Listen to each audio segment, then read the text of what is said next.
বন্ধুরা তোমরা সব কেমন আছো? আশা করছি সবাই ভালোই আছো। তো আমি আপনাদের কাছে আজকে একটা নতুন ভিডিও নিয়ে চলে এসেছি। এই দেখো একটা কয়েল হচ্ছে এখানে, ভাই নতুনভাবে একটা কয়েল, এটা হচ্ছে সিলিং ফ্যানের কয়েল, একে হাতে বাঁধা হচ্ছে। তো আজকে আমি একটা নতুন জিনিস আপনাদেরকে দেখাচ্ছি, সেটা হচ্ছে এই দেখো, এই একটা কারিগর শিল্পী একটা কি বলে যে খারুই তৈরি করছে মাছ ধরার জন্যে।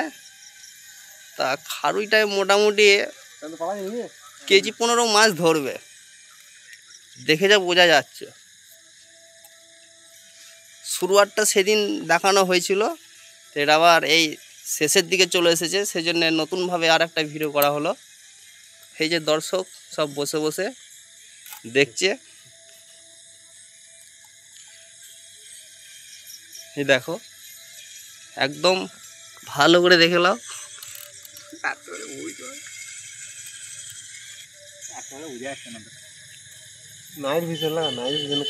তো বন্ধুরা, ভিডিওটা যদি ভালো লাগে অবশ্যই সব লাইক শেয়ার কমেন্ট এবং বেশি বেশি করে শেয়ার এবং বেশি বেশি করে সাবস্ক্রাইব করবেন।